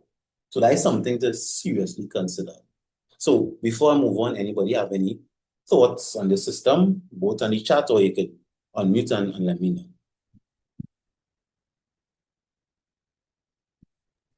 All right, so if I may, and what you are alluding to is building a culture in your class or with your children. My concern is with teachers, because in your first question, one of the options was professional resilience. If we have teachers who are channeling their energy against each other in terms of their colleagues and principals and their home issues, and they're not being as professional to focus on their class, I do not see how they would have the patience to do something like this. I'm not certain if at some point in the presentation you may address teachers being able to focus, because we're talking about mental health with children and the class, but some teachers carry so many other things that affects them being able to successfully build a culture, especially when they are channeling majority of their energy with their colleagues and those in authority. Okay, Brandon, thank you for that. And exactly, even at the beginning, when I spoke of mental health, it wasn't even for children. No, we talk about teachers and are you superheroes? Each person should know, and I'm saying should. And this is where I'm going with the honesty part. In my experience, we have a real difficulty being honest with ourselves. And when it is sometimes our ego, we don't want to look bad, even if bad to ourselves.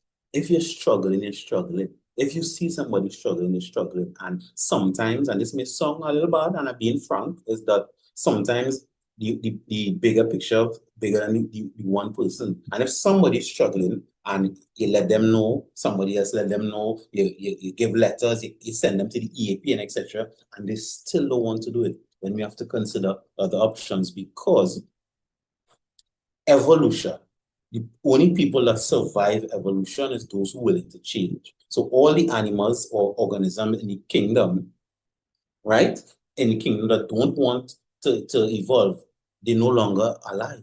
They're no longer around. And the education system is evolving. The world is evolving. And those who choose not to change will frustrate themselves and eventually not be part of it. And I'm saying this because this, to be frank, because I'm sure we heard this saying, if you keep doing the same thing repeatedly and again, and you're not getting the results you want, and you keep doing it, then that is a form of craziness.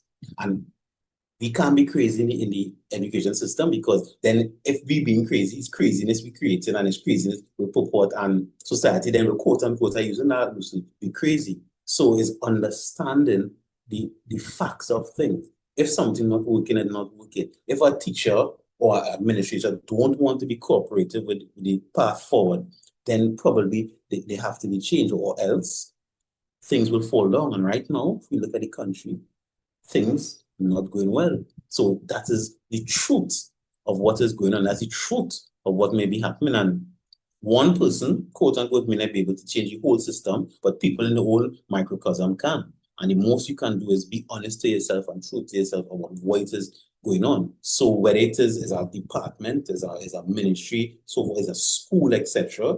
And I've seen schools do things that, quote unquote, let's just say, I won't say go against the system, but it worked, because their thing was, I just want to try something different. If it don't work, well, it don't work. But if it works, and that's the flexibility and the resilience to be open to doing something different.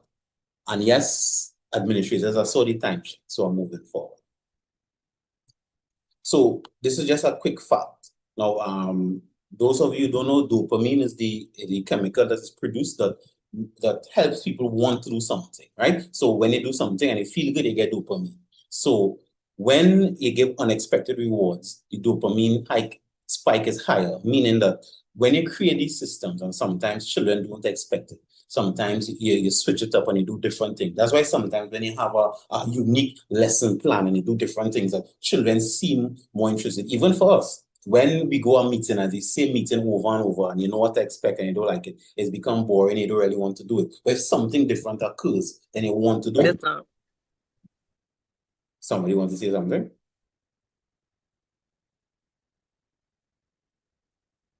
Okay, so I'm moving forward. So that's why change is important, doing things different important. And it doesn't mean that the teacher don't have to come up with a different lesson plan every day. But what I've seen what teachers do is they come up with a cycle. So now you have, I just give an example, 10 lessons plans or 5 that you just revolve a certain time. So after a while, when the children get accustomed to one, you change it up. A system, reward, punishment system. After a while, you change it up. So that, yes, it doesn't have to be something new all the time, but you have this format and you could run it. And then based on results, you could tweak, etc. going forward. Now, again, I'm throwing things out, one, based on what I've seen work, but also, of course, to tweak this, to come up with new things. But the point is to be able to do something different and understanding the knowledge behind it and why you're applying it. All right. So, and this is to what the guy said before, I think his name was Brandon. Change is inevitable. And there are 3 types of change: subtle, moderate, and radical. And how behavior is in school now, some of it was subtle, because little by little, based on how society changed, it was changing little by little. Some of it was radical.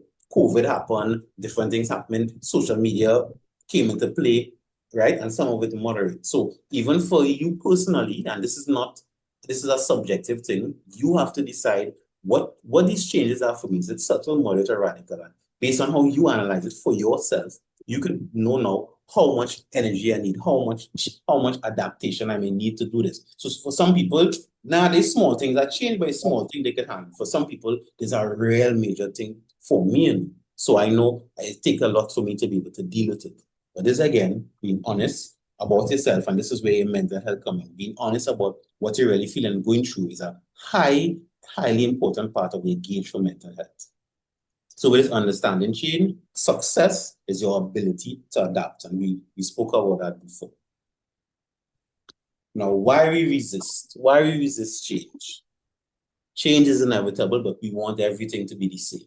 So fear of failure, I see that. And many teachers have told me that, well, this is what I learned in school. This is what I learned in training college. This is what I was taught. And now I had to learn something new. Next thing, it don't work. Next thing, I don't get results in class. Next thing, my students don't do well in school. Next thing, I don't look good as a teacher. These are all valid concerns. Fear of loss of control. No, I don't know what's going on. So I might be able to control my class. I might be able to control how they learn. I might be able to control how they understand certain things. Fear of the unknown. I just don't know what it is going on. I just don't know what will happen. Fear that the new way will fail. And that's along the same lines. Fear of personal impact. Now that the children act in a certain way, I don't know how I will feel. Now that I try something different and maybe it didn't work, I don't know how it will reflect on me as a professional, as a teacher. Also, comfort and predictability. It's easy. Once you can predict what's going to happen, it's easy. I know once I do this in this way, I will get plenty passes. I know if I do this in this way, the children will respond a certain way. So they feel comfortable by it. And then sometimes why we resist change is you don't think it's necessary. And sometimes we have this delusion that people need to change, not me. So everything wrong. You know, I was always a good teacher. I was always a good administrator. So, and that remained the same. So now when things are going right, it's not me, it's everybody else. Now, I'm not saying it's your fault. It's not a fault thing. But if change occurring and you don't change, you'll become a dinosaur. And the dinosaur will become extinct. So if changing around you, most times you need to change. And moving quickly, I have a few minutes left. Grief. I want everybody to understand that when things change, most of us go through a period of grief. And it's okay to grieve. You're grieving the old way. You're grieving the old person. You're grieving your old concept, because sometimes you imagine your life as a teacher will go a certain way. You imagine your life as an administrator will go a certain way. And I'm highlighting these things because these are all part of your mental health. Sometimes you're in grief and you don't even know it. Sometimes you're in grief, what you're seeing is grief you're going through, but you're not even sure what it is going through. So allow yourself to go through these stages. Denial. This really happening, boy. This really how it is. Anger. Why it had to be so? Bargaining. I wonder if it means XYZ, boy. I wonder if, and you questioning, depression. I really don't like this thing, boy. And then eventually acceptance. This is how it is, and I have to decide how I want to deal with it. But because it's going along this line doesn't mean it will always be like that. Because sometimes you can reach acceptance and you go back to anger. Then you go to bargaining. Then you come back to denial. But understanding what is going on with you is important as a part of your mental health. Right. So as we're wrapping up, give change a chance. Once there's change, there's a chance. And once you give it a chance, there's possibility of change. And again, change is inevitable. The two go hand in hand. We have a chance at doing this thing if we want to change, if we could accept change. And if we really accept the change, some sort of change, even if it's a one different thing you do, then there's a chance for us to have success. And let us focus more on the solutions and the problems. You're already aware of the problems. And more problems could occur, but sometimes when we sit and we ruminate about the problems, we don't give our brains the space for the solutions. There's actually a form of therapy called solution-focused therapy, where you don't even talk about your problems. All you talk about is what you want to accomplish and how you get there. What you want to accomplish, how you get there. So I'm not saying it has to be rigid like that for you, but if you understand where you're coming from, sometimes people like to live in the problems versus putting the energy towards the solution. The problem is there, you acknowledge it, you're not pretending it do exist, but now you're using the energy for the solutions. And just some possible solutions that you could add: honest acceptance of who you are, what you're going through, how much you can handle, that is not a superhero, that is a normal person. Now, a normal person is strong, but you're not above human, you're not superhuman. That some days you could be tired, some days you could experience compassion fatigue, some days you ain't feeling for these children today, and it's okay to feel that. So take the rest. And sometimes all you really need sometimes is a 5 hours rest to give yourself, and that 5 hours give energy to work the next month or two. But give yourself the rest that is necessary. Also collaboration. And this in alignment with what we even doing today. This is collaboration, right? We all trying to figure this thing out. And the more we talk about it, and it's okay if you say something that quote unquote not right. We always tell children how stupid question. Just as adults, we trying to figure this out. As educators, we trying to figure this thing out. So having collaboration on a medium, small, and a large scale, definitely necessary. And somebody said teachers resistant. If you don't want to collaborate, then it can't work on. And then troubleshooting, trying different things to see what works. Something might work at first, it might work 1%, it build on that 1%. Even if it's success 1% at a time, that is necessary. and then solution focus. So we spoke about before, concentrating on solutions more than the problems. The problems there, you could use 20% of the energy, 25% of the energy on that, but use as the majority of our energy concentrating on the solution. So people, thank you very much for your attention. I appreciate those who messaged in the chat, who unmuted their mic and spoke, and even those who listened, even though you didn't say anything, I appreciate you being here, and thank you very much to the division for even allowing me this opportunity. And thank you very much, you all, that we're doing this thing together, and we will have to figure it out. Wow, wow, wow. What a presentation, Mr. You have to unmute Mr. Wajiget. Indeed, we as teachers, there's much that we can do, but I like his closing statement. Let us be solution-oriented.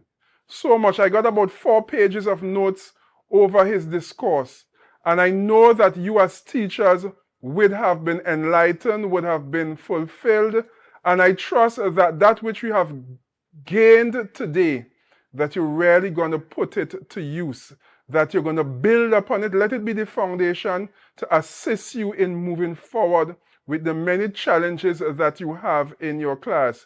It even gives us the opportunity, because while he was speaking, I was reflecting compassion fatigue, a new term for me, but it speaks volumes for me as well as a teacher and as an individual on a whole. Understanding our mental state and our mental state as individuals is so important. All right, so at this time we move along with the program. We are close to the end, so we invite Miss Coquise Davidson, the 2025 Junior Calypso winner, a student of Bishop's High School, to do her winning Calypso for us. Too many lives lost, too many mothers crying. How long will this be our reality?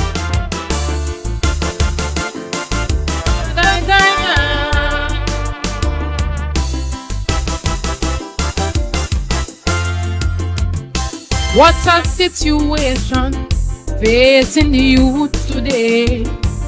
Many times you don't know who to blame when you see them going astray. So we need to stop and take a look, see who is responsible.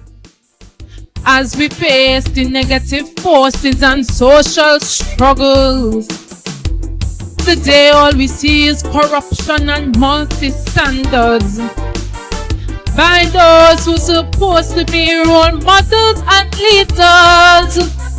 Single parents battling alone, many times daddy not at home, something ain't right.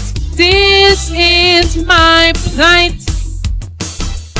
I know parents should train their children in the way they're supposed to go, but who really are the trainers for the children of tomorrow? Remember, children live what they learn, and they watch everything you do. Parents, politicians, and pastors, yes, we take an example from you. Many times I stand in my shoes as I listen to the latest news, like we have a fight. Like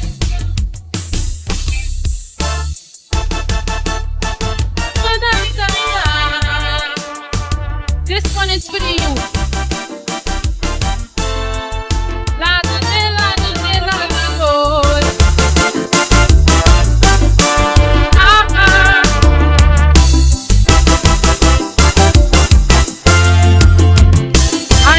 People wake up and look at the clock.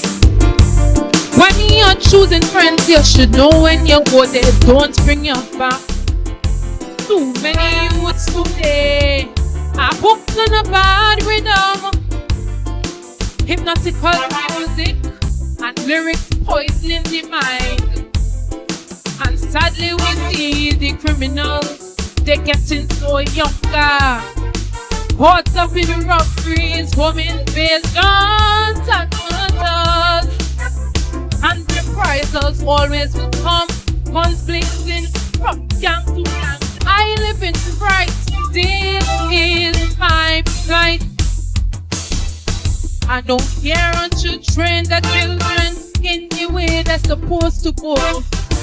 Who really are the trainers for the leaders of tomorrow? Remember, children live what they learn, and they watch everything you do. Parents, politicians, and pastors, yes, we take example from you. Many times I stand in my shoes as I listen the latest news, like we have a flight. I have a flight.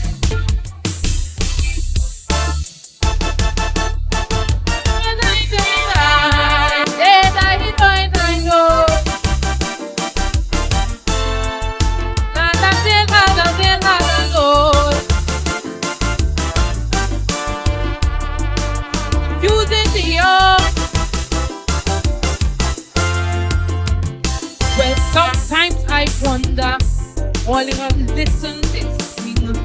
How come Miss Mommy good boy half of the time that does beating?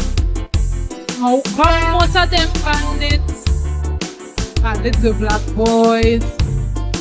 They need to know that guns are a dead man toy.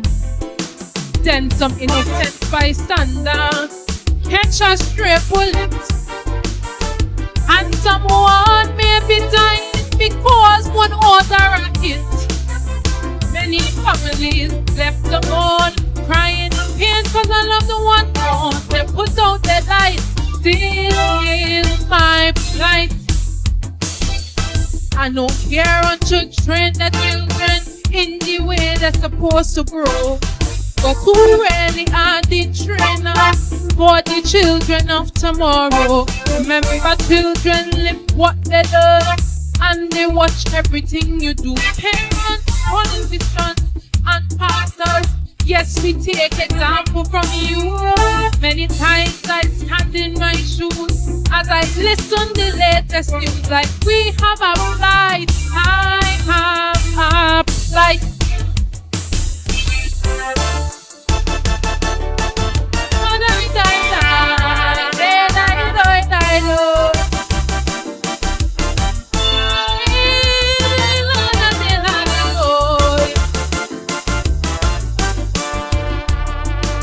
Using the earth.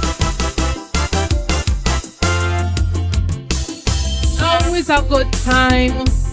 Listen to my plea. All in all, my peers, young and not so young, listen carefully. Ask yourself what question you want you're living for. Do some reflection and think about your future. And to those of you and in the youth stick ones, one day I say your time will come, because one day heaven will call and I have to answer to all. Fire will light. Still is my plight. I know parents should train the children in the way they're supposed to grow. Who really are the mentors for the leaders of tomorrow? Remember, my children live what they learn, and they watch everything you do. Parents, politicians, and elders, yes, we take example from you. Many times I stand in my shoes as I listen to deadly news, like we have a flight, and this is my plight. I know parents should train the children in the way they're supposed to go. Who really are the trainers for the children of tomorrow? Remember, my children live what they learn, and they watch everything you do. Parents, politicians, and pastors, yes, we take example from you. Many times I stand in my shoes as I'm watching the deadly news, like we have a flight, and this is my flight.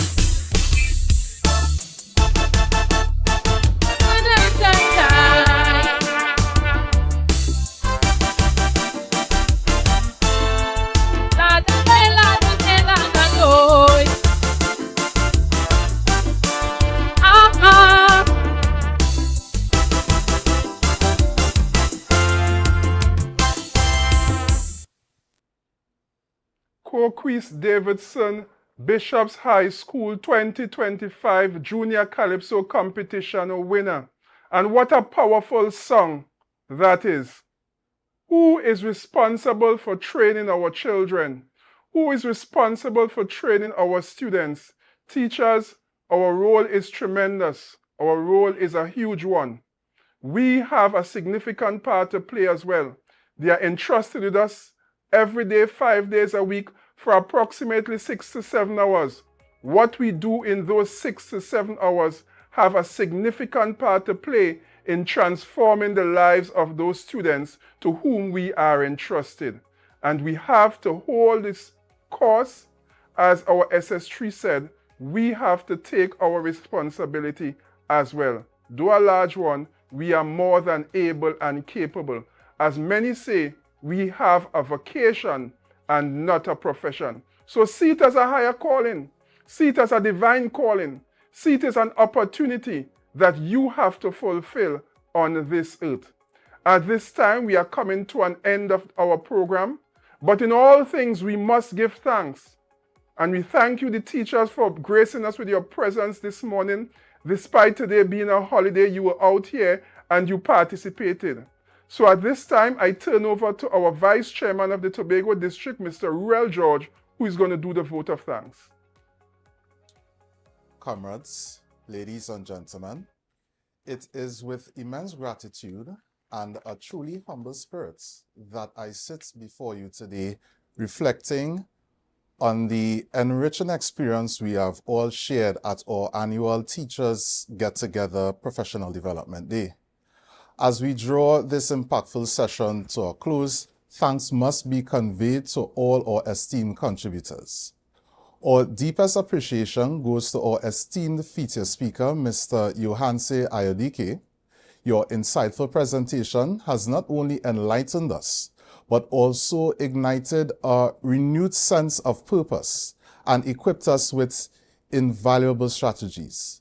The interactive nature of your presentation truly allowed us to delve deeper into these critical topics that affect us on a daily basis. We extend our sincere thanks to Ms. Nidra Stewart for leading us in prayer and setting a thoughtful tone to the day.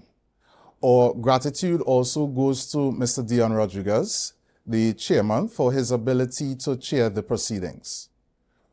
We were truly touched by the cultural presentations, including the beautiful performance by the Scarborough Methodist School Classical Choir and Ms. Coquise Davidson. These moments remind us of the vibrant and diverse talents within our schools. A special thank you to Ms. Sherry-Ann Rollock-Sackett, School Supervisor 3 from the Division of Education, Research and Technology, for her official address, reminding us to practice self-care. We are also grateful to Mrs. Darley Williams-George for the introduction of our feature speaker. Thank you to our sponsors. Your commitment and support goes unwavering every year, and for this we are truly grateful. And of course, to each and every one of you, our dedicated teachers, for your presence and your active participation, as well as your enduring passion for shaping the future of Tobago. Your commitment to elevating excellence is evident in your willingness to learn, adapt, and grow. So as we leave here today, let us carry forward the knowledge gained and a renewed sense of resilience. May we continue to inspire, guide, and to make a profound difference in the lives of our students. Thank you all for making this Professional Development Day truly memorable and an impactful one. Let us continue to elevate excellence together. I thank you. Thank you very much, teachers, and we have come to an end. And I close with the same statement as our feature speaker, Mr. Ayodike, which says, give change a chance. Teachers, let's give change a chance. In the midst of all that is happening, let's give change a chance. Let's be solution-driven so that we will be able to deal with the challenges that lies ahead. And rest assured that your association continues and will remain steadfast in the fight, ensuring that we provide the necessary support and that the division do what they are entrusted to do to make our task an even easier one. So again, we say thank you very much, and I remind you about our Lime this afternoon at Signal Hill Secondary School starting at 7 p.m. All is invited. We also have a few dinner tickets might still be available for tomorrow. We have our dinner dance at Fairways, so you are also invited. And all those who have participated over all our events, from the church service to the webinar to our awards function yesterday, we say thank you very much. The Trinidad and Tobago Unified Teachers Association Tobago District 85th Tobago Teachers Get Together, elevating excellence. Let's go forth for the next year, elevating excellence as teachers. I thank you, and may God continue to bless each and every one of us.